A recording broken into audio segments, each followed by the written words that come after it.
যার তরে হইল সৃষ্টি ত্রিভুবন। কাঁদি আমি সারাক্ষণে, কখন যাব সেখানে। কাঁদি আমি সারাক্ষণে, কখন যাব সেখানে। সোনা সোনা আর পরাণে, ও মদিনার মাটিরে সকল সুখ বুঝি তোর কপালে। ও মদিনার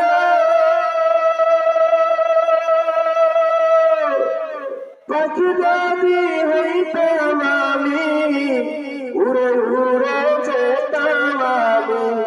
থাকত না মনে কোনো যাতনা,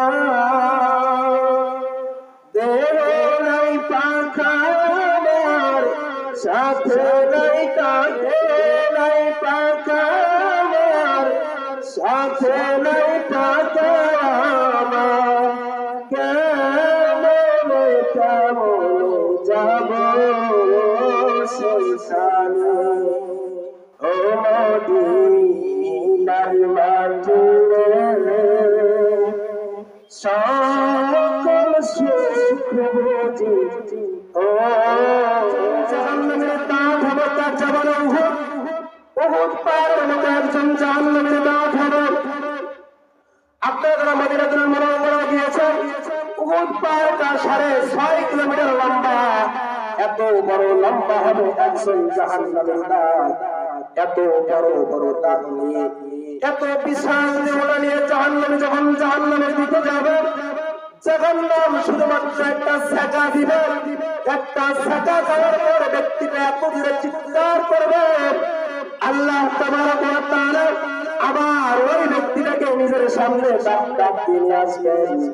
এবার পৃথিবীর মধ্যে সবচাইতে বাস্তব ব্যক্তিকে বলবেন, আল্লাহ পাক রব্বুল আলামিন পৃথিবীর মধ্যে সবচাইতে বাস্তব ব্যক্তিটাকে যখন জান্নাতটা ঘুরে নিয়ে আসবেন, জান্নাতটা ঘুরে নিয়ে আসার পর সবচাইতে সুখী ব্যক্তি, সবচাইতে শান্তিতে থাকা ব্যক্তিকে বলবেন, এবার বলো দেখি আমার একটা নিয়ামতের কথা তুমি বলো দেখি। ব্যক্তিটা এত করে চিৎকার মারবে, চিৎকার মেরে বলবে, মা আসাবানি কত্তু নাই। আল্লাহু আকবার। সাল্লাল্লাহু আলাইহি ওয়াসাল্লাম, লা ইউমিনু আহাদুকুম হাত্তা আকুনা হাক্কা ইলাইহি মিন ওয়ালিদিহি ওয়া ওয়ালাদিহি ওয়ান নাসি আজমাইন।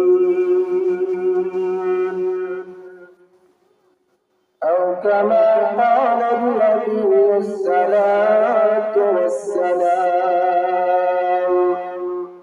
صدق الله العظيم وصدق رسوله النبي الكريم، ونحن على ذلك لمن الشاهدين والشاكرين والذاكرين، والحمد لله رب العالمين.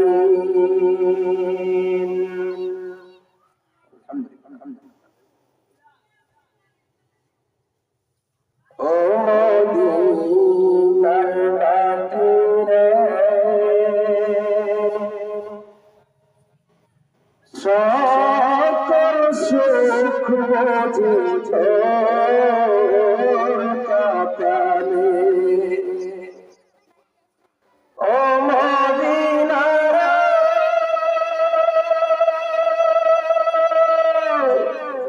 তোর বুকে আমার নবী, যার লাগি পাগল সবই, যার তরে হইল সৃষ্টি ত্রিভুবন।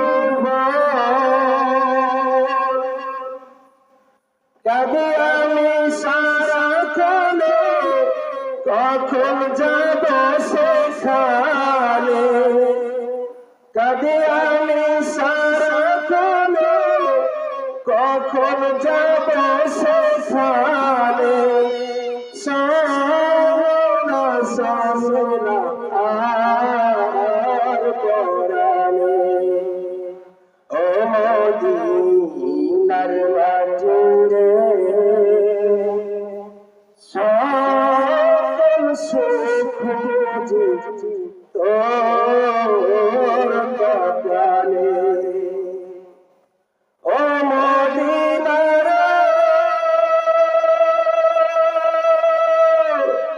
পাখি যদি হইতাম আমি উড়ে উড়ে যেতাম আমি থাকতো না মনে কোনো যাতো না দেহ নাই পাখা আমার সাথে নাই কাকা আমার দেহ নাই পাখা আমার সাথে নাই কাকা আমার কেমনে কেমনে যাব সেখানে ও মদিনার মাঝে সকল সুখ বুঝি ওর কপালে আলহামদুলিল্লাহ আল্লাহ তাবারক ওয়া তাআলা লাখো শুকর যে মহান মালিক আমাদেরকে দয়া করে মায়া করে ইকরাম করে আজকে এই মহতি জলসায় আসার বসার তৌফিক দান করলেন এ কারণে আমরা অন্তরের অন্তরস্থল থেকে কণ্ঠ ছেড়ে দিয়ে আওয়াজ দিয়ে বলে আলহামদুলিল্লাহ। সম্মানিত উপস্থিতি আল্লাহ তাবারক ওয়া তাআলা আমাদেরকে আশরাফুল মাখলুকাত হিসাবে পৃথিবীর মধ্যে পাঠিয়েছেন। আল্লাহ তাবারক ওয়া তাআলা আমাদেরকে সৃষ্টির শ্রেষ্ঠ মানব জাতি হিসাবে প্রেরণ করেছেন। আল্লাহ তাবারক ওয়া তাআলা আমাদেরকে পৃথিবীর মধ্যে পাঠিয়ে বলতেছেন, হে পৃথিবীর মানুষ শোনো, আমি আল্লাহ তাবারক ওয়া তাআলা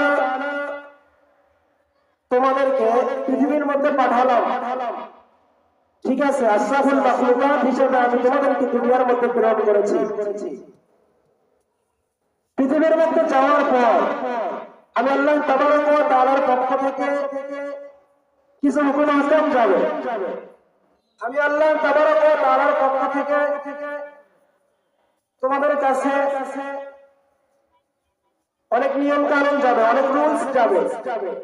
যে মানুষটা আমি আল্লাহ তাবারক ওয়া তাআলার দেওয়া হুকুম আহকাম অনুযায়ী নিজের জীবন পরিচালনা করতে পারবে, নিজের জীবন যাপন করতে পারবে, আমি আল্লাহ তাবারক ওয়া তাআলা ওই মানুষটাকে আমার বন্ধু বানাই নেব। বলেন সুবহানাল্লাহ। আর যে মানুষটা আমার বন্ধু হবে কাল কিয়ামতের ময়দানে কঠিন হাসরের দিনে তার কোনো পেরেশানি থাকবে না, তার কোনো টেনশন থাকবে না। ওই মানুষটা মৃত্যুবরণ করার সঙ্গে সঙ্গে আল্লাহ পাক রব্বুল আলামিন তাকে জান্নাত দান করবে। পক্ষান্তরে আল্লাহ পাক রব্বুল আলামিন বলতেছেন, যে মানুষটা আমি আল্লাহ তাবারক ওয়া তাআলার দেওয়া হুকুম আহকাম অনুযায়ী, আমি আল্লাহ তাবারক ওয়া তাআলার দেওয়া রুলস অনুযায়ী নিজের জীবন যাপন করতে পারবে না, নিজেকে পরিচালিত করতে পারবে না, তো তোমরা শুনে রাখো, ওই মানুষটা হবে আমি আল্লাহর দুশমন, আমি আল্লাহর শত্রু। বলেন নাউজুবিল্লাহ। আমার ভাইরা মুসলমান বাবাজিরা, আল্লাহ তাবারক ওয়া তাআলা জানাই দিলেন আল্লাহ আর শত্রুদেরকে দলে দলে জাহান্নামের সামনে বিভক্ত করে দাঁড় করাই দিবেন। এখন আপনি চিন্তা করেন, আপনি আল্লাহর বন্ধু না আল্লাহর শত্রু? আজকে এই মাহফিলের মধ্যে যতজন আপনারা এসেছেন, একান থেকে চিন্তা করেন, আপনি আল্লাহর শত্রু হবেন না আল্লাহর বন্ধু হবেন? আল্লাহ তাবারক ওয়া তাআলা আমাদেরকে অনেক সুন্দর করে বানিয়েছেন। আবার আল্লাহ পাক রব্বুল আলামিন মানুষের জন্য জান্নাত জাহান্নাম বানিয়েছেন। জান্নাত আর বন্ধুদেরকে আল্লাহ দিবেন, আবার জাহান্নাম আল্লাহর দুশমনকে আল্লাহ দিবেন। জান্নাত জাহান্নামের দৃষ্টান্ত বলতে তুলে ধরতে চাই। দুনিয়ার আদালতে সব চাইতে সুখী ব্যক্তি যে হবে, সব চাইতে টাকাওয়ালা যে হবে, সব চাইতে শান্তিতে যে ব্যক্তিতে ছিল, কালকে আমাদের ময়দানে কঠিন হাসরের দিন আল্লাহ পাক রব্বুল আলামিন তাকে দাঁড় করায় দিবেন।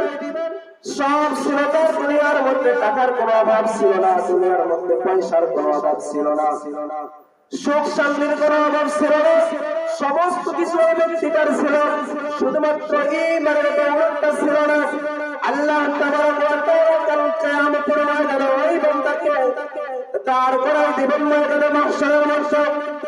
অপরদিকে যেই বান্দাটা সব চাইতে মজলুম, দুনিয়ার মধ্যে সব চাইতে নির্যাতনের শিকার হয়েছে, দিনের দাওয়াত দেওয়ার জন্য, দিনের দিন প্রতিষ্ঠা করার জন্য ঘরের মধ্যে ঘুমাইতে পারে না, জেল জুলুম অন্যায় অবিচার তার উপর হয়েছে, তার গলা কেটে ফেলা হয়েছিল, গর্দান কেটে ফেলা হয়েছিল, চোখগুলো উপড়ে ফেলা হয়েছিল।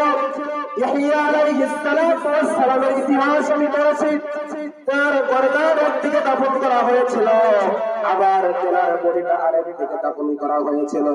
নবী আম্বিয়া আলাইহিস সালাতু ওয়াস সালামকে খরাত দিয়ে ছিঁড়ে ফেলা হয়েছিল। আল্লাহর নবী বিশ্ব নবী রাহমাতুল লিল আলামিনকে মদিনার কাফেররা পাথর নিক্ষেপ করেছিল, মক্কার কাফেররা পাথর নিক্ষেপ করেছিল। আল্লাহর নবী বিশ্ব নবী রাহমাতুল লিল আলামিনকে পাগল পাগল করে পাথরগুলো নিক্ষেপ করেছিল। শুধুমাত্র তাই নয়, আল্লাহ পাক রব্বুল আলামিন প্রথম দিক থেকে রব্বুল আলামিন ইসলামকে এভাবে গড়ে তুলেছেন। সাহাবায়ে কেরামরা যুদ্ধের ময়দানে তারা নিজের জান কুরবান করে দিয়েছিলেন, শহীদ হয়েছিলেন।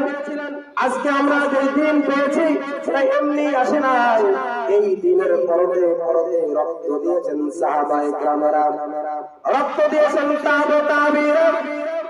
তারা আপনি চিন্তা করেন, দুনিয়ার আদালতে সব চাইতে মাজলুম হবে কারা? আল্লাহ পাক রব্বুল আলামিন সব চাইতে মাজলুম এবং সব চাইতে সুখে থাকা ব্যক্তিটা কাল কিয়ামতের ময়দানে দুইজনকে দুই দিকে দাঁড় করাই দিবেন।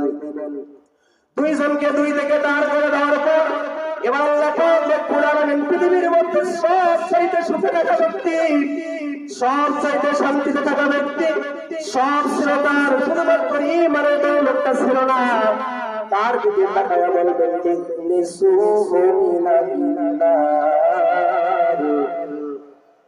আমার এই বান্দাকে তোমরা জাহান্নামকে দেখায় নিয়ে আসো। ওই বান্দাকে যখন ফেরেশতারা জাহান্নামকে দেখানোর জন্য নিয়ে যাবে, একজন জাহান্নামের দাঁত হবে তার জবানে উহুদ, উহুদ পাহাড়ের মতো একজন জাহান্নামের দাঁত হবে। আপনারা মদিনাতুল মুনাওয়ারা গিয়েছেন, উহুদ পাহাড়টা 6.5 কিলোমিটার লম্বা, এত বড় লম্বা হবে একজন জাহান্নামের দাঁত। এত বড় বড় দাঁত নিয়ে, এত বিশাল দেহটা নিয়ে জাহান্নামে যখন জাহান্নামের দিকে যাবে, জাহান্নাম শুধুমাত্র একটা ছ্যাঁকা দিবে। একটা ছ্যাঁকা খাওয়ার পর ব্যক্তিটা এত দূরে চিৎকার করবে, আল্লাহ তাবারক ওয়া তাআলা আবার ওই ব্যক্তিটাকে নিজের সামনে ডাক দিয়ে নিয়ে আসবেন। এবার পৃথিবীর মধ্যে সব চাইতে বাস্তব ব্যক্তিকে বলবেন, আল্লাহ পাক রব্বুল আলামিন পৃথিবীর মধ্যে সব চাইতে বাস্তব ব্যক্তিটাকে যখন জান্নাতটা ঘুরে নিয়ে আসবেন, জান্নাতটা ঘুরে নিয়ে আসার পর সব চাইতে সুখী ব্যক্তি, সব চাইতে শান্তিতে থাকা ব্যক্তিকে বলবেন, এবার বলো দেখি আমার একটা নিয়ামতের কথা তুমি বলো দেখি। ব্যক্তিটা এত করে চিৎকার মারবে, চিৎকার মেরে বলবে, মা আসাবানি কত্তু নাই। আল্লাহু আকবার। ব্যক্তিটা চিৎকার করে বলবে, আল্লাহ, জীবনে কখনো আমি কোন নিয়ামত দেখি নাই, জীবনে কখনো কোন নিয়ামত আমি পাই নাই। একমাত্র জাহান্নামটা দেখার কারণে, একমাত্র জাহান্নামটা দেখার পর পৃথিবীর সব চাইতে সুখী ব্যক্তির সুখের কথা তিনি ভুলাই দিবেন। তিনি কে?